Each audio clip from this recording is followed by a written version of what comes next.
Solía creer que la lealtad todavía significaba algo, que si llegabas temprano, te quedabas hasta tarde, mantenías la cabeza baja y ponías el corazón en el trabajo, alguien lo notaría, especialmente la familia. Pero estaba equivocada. Fue un martes por la mañana cuando todo cambió. Recuerdo el zumbido bajo de las luces fluorescentes sobre la recepción y el suave aroma de lirios frescos en el mostrador, la flor favorita de mi madre. Acababa de rellenar el bol de caramelos en el vestíbulo y revisaba el calendario de conferencias cuando las puertas de cristal se abrieron y mi padre salió, seguido de cerca por la junta directiva. «Mía», dijo con voz dura y seca, como si rayara clavos. «Sala de conferencias A. Ahora». Me quedé paralizada. No era una pregunta, ni siquiera una oración completa, solo una orden. Revisé el calendario. No había ninguna reunión conmigo programada. La sala de juntas estaba llena. Todos los ejecutivos estaban sentados, incluido mi hermano mayor, Marcos, que me lanzó una mirada rápida, casi arrogante, antes de mirar hacia otro lado. Tomé la única silla vacía al fondo, enfrente de mi padre. No perdió tiempo. «Hemos estado revisando la estructura de la empresa», comenzó, levantándose como si hablara con extraños y no con su propia hija. «Es hora de tomar decisiones difíciles, Mía». Su mirada se clavó en mí. «Tu puesto ha sido reevaluado». Parpadeé, confundida.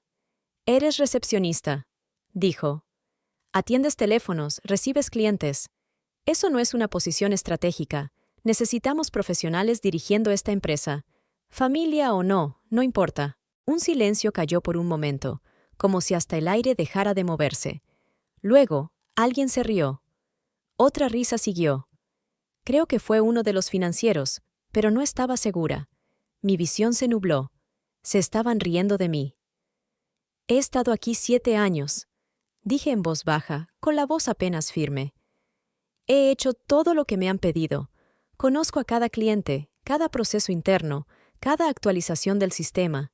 Entrené a la mitad de las personas que están alrededor de esta mesa». «Ese no es el punto», replicó. «No estás cualificada para nada más que para la recepción. Ahí comenzaste. Y ahí termina. Estamos reestructurando. Para el fin de semana estarás fuera.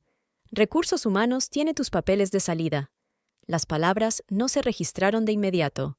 Mi cuerpo las captó antes que mi mente. Salir. Papeles de salida. Miré alrededor de la mesa. Nadie me miró, ni siquiera Marcos. Especialmente no Marcos. Y así, mi padre se dio la vuelta y siguió hablando con ellos, actuando como si yo ya no existiera. «Sigamos. Próximo tema. Protocolos de escalada con clientes». Me quedé paralizada un minuto entero, tratando de respirar sin temblar. Pero mis manos temblaban. Mi pecho ardía. Me levanté despacio y en silencio. La silla raspó suavemente contra el suelo. Justo cuando llegaba a la puerta, las puertas de cristal se abrieron otra vez. Un hombre con traje azul marino entró en la sala de juntas como si fuera dueño del lugar. Era el señor Hernández, director general de Garnett y Rowe, nuestro mayor cliente. Un hombre que nunca visitaba sin cita, un hombre que mi padre había pasado años intentando impresionar. Pasó junto a la mesa como si nadie importara. Luego se detuvo. «¿Dónde está Mía?», preguntó. Nadie respondió. Miró alrededor de nuevo. «¿Está en el vestíbulo?». Me giré, atónita. Su rostro se iluminó al verme. «Mía, ahí estás». Se acercó y me estrechó la mano. «He estado llamando a tu línea directa toda la mañana. Quería agradecerte personalmente por solucionar el problema de entregas la semana pasada. Nos ahorraste 6 cifras». Abrí la boca, pero no salió nada. Mi padre nos miraba, pálido como la mesa de mármol de la conferencia. Marcos parecía que se había tragado un limón. «Le dije a tu padre el mes pasado», continuó el señor Hernández, ahora dirigiéndose a la sala. «Esta empresa funciona por relaciones. Y esta mujer», señaló hacia mí, «es la única razón por la que seguimos haciendo negocios con ustedes». Pensé que alguien debía decirlo en voz alta. Esta vez nadie se rió. Miré a mi padre. Tenía los labios apretados y los nudillos blancos de tanto agarrar el borde de la mesa. No dijo nada. En ese silencio me di cuenta. Pasé años tratando de demostrar que valía la pena. Pero quizás nunca tuve que demostrar nada. No a él. No más. No dije nada cuando el señor Hernández se fue, dándome un asentimiento, una sonrisa amable y un apretón de manos firme antes de salir por las mismas puertas de cristal. La sala quedó silenciosa tras él. Me quedé allí, sin saber qué hacer después. La mitad de mí quería que alguien, cualquiera, hablara, pidiera disculpas, retrocediera, admitiera que quizá no era solo una recepcionista. Pero nadie se movió. Ni siquiera mi padre. Se sentó rígido, con la mandíbula apretada, los ojos fijos en la mesa pulida, como si pudiera arreglar lo que acababa de derrumbarse frente a todos. Pero no había nada. Así que me di la vuelta, salí y volví a la recepción por lo que sentí podría ser la última vez. Me senté en mi silla, la misma que había usado durante 7 años, y miré mi reflejo en la pantalla negra del ordenador inactivo. Detrás de mí, las voces volvieron a elevarse en la sala de juntas. La voz cortante de mi padre. Las palabras defensivas de Marcos que no pude entender, pero no hacía falta. Ya sabía el tema. Yo. Al final del día, todos en la oficina lo habían escuchado. Los susurros comenzaron en voz baja. Un compañero que usualmente evitaba el contacto visual me ofreció un café. Lía, una de las analistas junior, pasó nerviosa para preguntar si lo que había pasado en la sala de juntas era cierto. No respondí. No hacía falta. La gente solo hace esas preguntas cuando ya sabe la respuesta. Esa noche, salí justo a las 5, sin horas extras, sin correos de última hora, sin actualizar registros o archivar contratos. Solo yo, caminando hacia el fresco aire otoñal con el bolso sobre el hombro, sintiendo la traición cortar aguda en mi pecho. No fui a casa. En cambio, conduje hasta las afueras de la ciudad, aparqué cerca del viejo café que solía visitar recién salida de la universidad y me senté en el coche con el motor apagado. El aparcamiento estaba casi vacío. Las ventanas se empañaron mientras me quedaba mirando el salpicadero, repitiendo todo una y otra vez en mi mente. ¿Qué había hecho mal? ¿Había empujado demasiado para ser notada? ¿Me había hecho demasiado disponible, demasiado útil, hasta que se olvidaron que era más que el rol que jugaba? O quizás, solo quizás, nunca me habían visto de verdad. Un golpe en la ventana me sobresaltó. Era Lía, la analista de antes. Tenía 2 cafés para llevar en las manos. Me arriesgué, dijo con una sonrisa nerviosa. Pensé que quizá aquí estarías. Bajé la ventanilla despacio. ¿Cómo supiste? Hablas mucho de este lugar, dijo, especialmente cuando las cosas se ponen difíciles. Abrí la puerta, salí y tomé el café. Nos apoyamos en el coche, en silencio por un largo momento. Luego ella habló. Todos están hablando de lo que dijo el señor Hernández hoy. Dijo, ya no se ríen. Asentí levemente. Demasiado tarde para eso, pensé. No, dijo suavemente. No es demasiado tarde para ti. Me pasó una servilleta en la que alguien había garabateado una lista de nombres con bolígrafo azul, 8 o 9 compañeros. Quieren ayudar, me dijo. Has estado sosteniendo todo detrás de escena durante años, ayudando a los demás. No lo han olvidado. Estudié los nombres. Gente de ventas, soporte técnico, incluso alguien de recursos humanos. Con cuidado, doblé la servilleta y la guardé en el bolsillo del abrigo. Aquella noche, acostada despierta mirando el techo, tomé una decisión. Podrían haberme quitado el título, pero no mi valor. Y no me iría con la cabeza baja. No todavía. No sin asegurarme de que todos en esa oficina supieran exactamente a quién habían intentado borrar. Porque el respeto no se da, se exige, y yo había terminado de quedarme callada. Para el miércoles por la mañana sentí un cambio. No era obvio al principio, pero estaba ahí.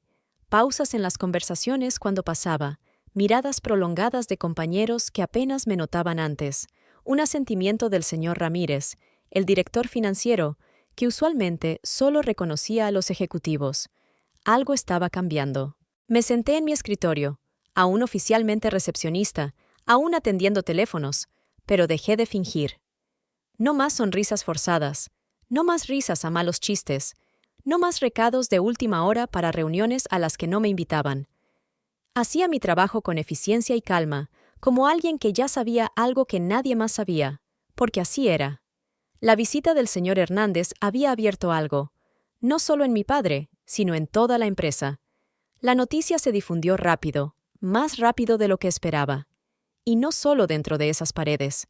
Los clientes empezaron a llamar, pidiendo hablar conmigo por mi nombre. Primero, un correo de Amir, nuestro socio logístico en Dubái. Luego, Clara en Barcelona. Después, una llamada de un representante senior en Rowan Financiera. Todos con la misma pregunta. ¿Podemos hablar con Mía? De repente, no era solo la persona que los recibía. Era quien confiaban.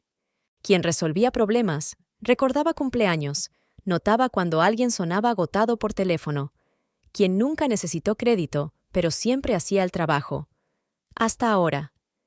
Me mantuve en silencio. Aunque reenviaba mensajes y pasaba llamadas, dejaba que la prueba hablara por sí misma. Cada vez que alguien evitaba a un jefe de departamento para hablar conmigo, otra grieta se formaba en el palacio de cristal que mi padre había construido alrededor de sus ejecutivos. Para el jueves, mi hermano Marcos me acorraló cerca de la sala de descanso. «Tienes que dejar de hacer de esto un problema», susurró. Lo miré despacio, tomando un sorbo de té. «¿Hacer qué problema?», pregunté en voz baja. Bajó aún más la voz. «Sabes exactamente a qué me refiero.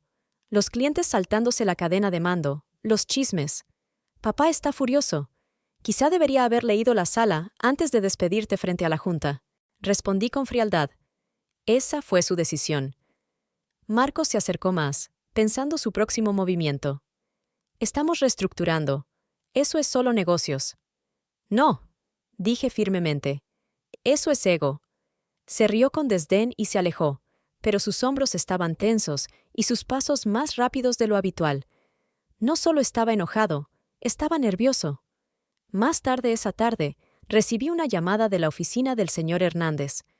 Su asistente, Mara, sonó vacilante. «Mía, quisiera invitarte a la cena trimestral de liderazgo. Es este viernes, un evento privado solo con socios y contactos senior». Hice una pausa. «No soy senior, ni nada parecido». Ella se rió suavemente. «Para él, lo eres». Esa noche, sostuve la invitación en mis manos, con el corazón latiendo fuerte. No era solo una cena social, era una declaración. El señor Hernández dejaba claro. Yo importaba. Pensé en decírselo a alguien. Incluso abrí un borrador para mi padre. Luego lo cerré. Que él se enterara igual que yo. Entre una sala llena de ojos observando. El viernes llegó más rápido de lo que esperaba. Me tomé el día libre, alegando un asunto personal. Nadie lo cuestionó. A las 7 de la noche, entré al restaurante con paredes de cristal que daba a la bahía, vestida con un vestido negro, el pelo recogido y llevando la confianza como armadura. El señor Hernández me recibió calurosamente. Quise decir cada palabra que dije el otro día. Me dijo al sentarnos. «Has sido la persona más consistente y competente con la que hemos tratado aquí. Si esta empresa no lo ve, es su fracaso, no tuyo». Tragué saliva y asentí. «Gracias». Se inclinó, con voz baja. «Fuera de registro, ¿cuánto quieres quedarte aquí?» La pregunta quedó flotando como humo. No respondí de inmediato. La verdad es que no estaba segura. Parte de mí quería irse y empezar de nuevo, pero otra parte, la que había pasado años construyendo esta base, quería estar aquí cuando las paredes se agrietaran. «No he terminado todavía», dije al fin. Él asintió. «Bien, porque podría necesitar tu ayuda». Esa noche, conduciendo a casa con las luces delanteras cortando la oscuridad, lo sentí. El cambio. Ya no solo reaccionaba. Me estaba preparando. La marea estaba cambiando, y ellos no tenían idea de lo que venía. Para el lunes por la mañana, ya no era solo la recepcionista. No para el personal, no para los clientes, y definitivamente no para mi padre. Pero lo curioso del poder es que cuando la gente siente que lo tienes, o intenta alinearse contigo, o planea silenciosamente arrebatártelo. Noté las pequeñas señales primero. Una agenda impresa para reuniones, que usualmente entregaban solo a los ejecutivos, empezó a aparecer en mi escritorio. Algunos jefes de departamento me pedían opinión sobre comunicaciones con clientes, bajo la excusa de curiosidad, pero sabía que me estaban probando. Hasta Marcos pasó por recepción con una sonrisa falsa y un forzado. «Hola, Mía, ¿todo bien esta semana?» Sabía lo que realmente preguntaba. «¿Estás planeando algo?» Y la respuesta era sí. Absolutamente. Hablé con el señor Hernández otra vez, más abiertamente esta vez. Su empresa planeaba una alianza conjunta con la nuestra, un negocio de alto riesgo que abriría puertas a asociaciones internacionales. El tipo de acuerdo que moldearía reputaciones y carreras. Quería que participara. «Confían en ti», dijo. «Eres la cara que conocen, no tu hermano, ni siquiera tu padre». En ese momento, algo se cristalizó. Ya no era cuestión de venganza, era cuestión de verdad. Si la empresa iba a avanzar con integridad, la verdad tenía que salir. No solo sobre mi rol, sino sobre hasta dónde el ego y el legado habían sobrepasado al mérito. Así que comencé a recopilar pruebas, en silencio y con estrategia. Años de correos con clientes, informes, registros de resolución. Cada vez que intercedí para arreglar errores que los ejecutivos habían ocultado, cada salvada de último minuto, cada crisis que desescalé, incluso cuando cubrí turnos festivos sin que nadie más apareciera. No era solo una cadena de papel, era una historia, una que no podían reescribir. Luego me encontré con Denise para almorzar. Había estado en marketing años y sabía más que la mayoría. Siempre había sido amable pero cautelosa, nunca de hablar o involucrarse demasiado. Hasta ahora. «Tengo algo que necesitas ver», dijo, deslizando una memoria USB sobre la mesa. «¿Qué es?», pregunté en voz baja. Miró alrededor antes de responder. Minutas de reuniones, memorandos internos, cosas que me dijeron que borrara. Parpadeé. «¿Por qué no lo hiciste?», sonrió suavemente. «Porque también me han subestimado». Esa tarde me quedé hasta tarde, cuando todos ya se habían ido. Las luces de la oficina se atenuaron excepto por el resplandor de mi monitor. Conecté la memoria y abrí los archivos. Ahí estaba. Correos entre Marcos y papá hablando de las apariencias y planes para dejarme fuera. Frases como «mantenerla fuera del circuito», «es demasiado visible» y «los clientes están empezando a notarlo». Pero lo más condenatorio era un memo estratégico, redactado por Marcos, sugiriendo absorber mis responsabilidades gradualmente y presentar mi salida como un realineamiento de funciones. Tenía fecha de 2 semanas antes de esa reunión de junta donde me sorprendieron. Me recosté, con el silencio presionando desde la oficina vacía. No solo me habían despedido, lo habían planeado, una ejecución silenciosa tras puertas pulidas. Pero habían olvidado una cosa crucial. No borras la columna vertebral de tu negocio, especialmente a alguien que lo ha sostenido casi una década. No sin dejar rastro. A la mañana siguiente hice copias. Una para mí, una para el señor Hernández y una sellada en un sobre para quien pudiera necesitarla luego. Luego entré a la oficina como si nada hubiera cambiado, pero todo había cambiado. A las 10 de la mañana, papá convocó una reunión de liderazgo. No había hecho una desde el día que me dejó ir. No me invitaron, pero sabía la agenda antes de que alguien hablara. Corría el rumor de que la alianza con Garnett y Rowe estaba estancada. El señor Hernández no avanzaría hasta confirmar estabilidad en el liderazgo. Esa confirmación era yo, solo que aún no lo sabían. Observé desde la pared de cristal afuera. Marcos caminaba nervioso. Papá golpeaba el bolígrafo como un tambor lento de negación. Los demás ejecutivos se sentaron rígidos, susurrando entre ellos. Entonces llegó el señor Hernández, tranquilo y sereno, con maletín en mano. Pero esta vez no venía solo. Después de 30 segundos, abrí la puerta y entré. La sala quedó en silencio. El señor Hernández sonrió leve y señaló la silla a su lado. «Mía, por favor, únete a nosotros». Los ojos de papá se entrecerraron. «Ella no está en el equipo de liderazgo». El señor Hernández no se inmutó. «Ahora sí». Me senté, no solo para tomar un lugar, sino para reclamar mi voz. Esto ya no era cuestión de títulos, era cuestión de verdad, y tenía mucha. Mientras me acomodaba junto al señor Hernández, sentí el ambiente cambiar. No físicamente, sino en la percepción. Las viejas dinámicas, la jerarquía tácita, la forma en que todos deferían a papá o buscaban la aprobación de Marcos, todo cambió. De repente, nadie sabía dónde mirar ni quién tenía el poder real. Me quedé callada al principio, dejando que el silencio hablara por mí. El señor Hernández comenzó la reunión con su habitual tono calmado, pero había acero en sus palabras. Antes de discutir los próximos pasos en la alianza, quiero abordar algo más fundamental: la confianza. La palabra golpeó la sala como un martillo. Escaneó la mesa.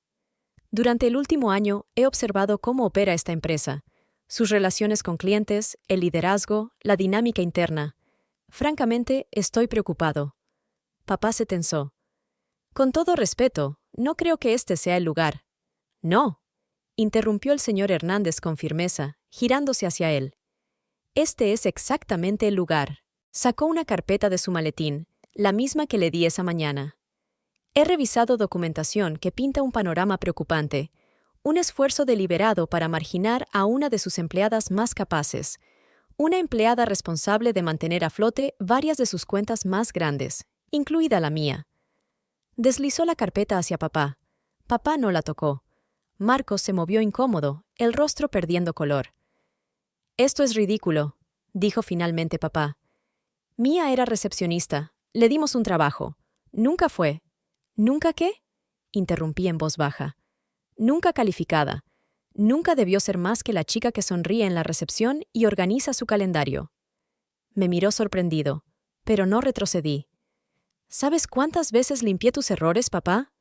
¿Cuántos clientes salvé cuando Marcos no cumplió plazos, cuando enviaron propuestas equivocadas o se olvidaron nombres en llamadas?» La sala quedó en silencio. No lo hice para aplausos. Continué. Pero desde luego no lo hice para ser borrada. Al otro lado de la mesa, Denise asintió sutilmente. Apoyo silencioso. El señor Hernández se inclinó hacia adelante. «Permítanme ser claro. Mi empresa no avanzará en ningún acuerdo a menos que Mía esté involucrada a nivel senior. Punto. Ella no es recepcionista. Es la razón por la que nos han retenido tanto tiempo». El peso de sus palabras pesaba en el aire. Luego, casi como un añadido, dijo: «Y si ella se va, nosotros también». La mandíbula de papá se tensó. «Dejas que el sesgo personal nuble los negocios».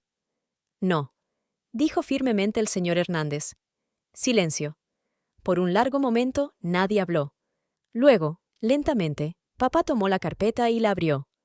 Sus ojos recorrieron la primera página, luego la segunda, y vi cómo sucedía, la realización de que esto no era solo embarazoso. Era evidencia.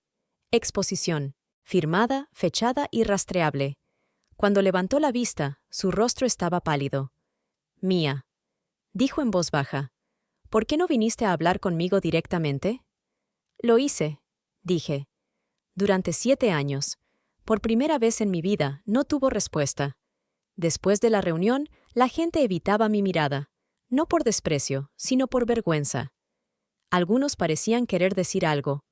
Pedir disculpas, quizá.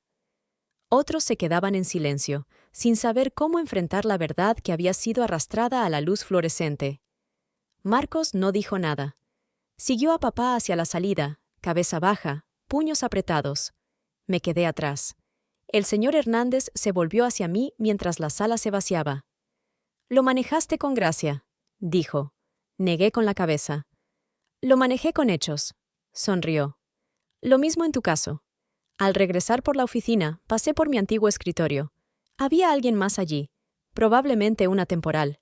Me saludó con un pequeño gesto inseguro. Asentí educadamente y seguí. Ya no necesitaba ese escritorio. Me había ganado un lugar en la mesa. Es curioso lo rápido que pueden cambiar las cosas. Una semana después de esa reunión, mi nombre estaba en la puerta de una nueva oficina. Jefa de estrategia para clientes. No más recepción.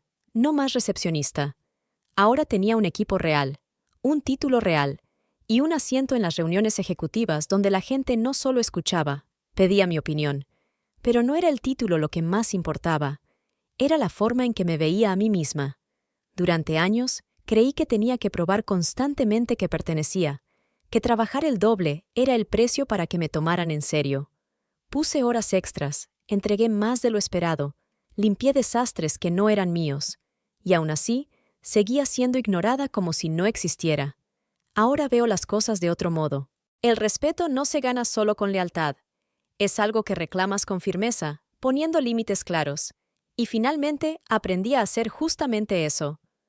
Aún así, las consecuencias no fueron sin turbulencias. Las ondas se mantuvieron. En los días que siguieron, mi padre apenas me habló. Nos cruzábamos en pasillos o reuniones, pero sus palabras eran cortas, secas, profesionales, no frías, solo distantes, como si ya no supiera qué hacer conmigo. ¿Marcos? No volvió. Antes de que acabara la semana, un correo oficial anunció que Marcos Langston renunciaba como vicepresidente, con efecto inmediato.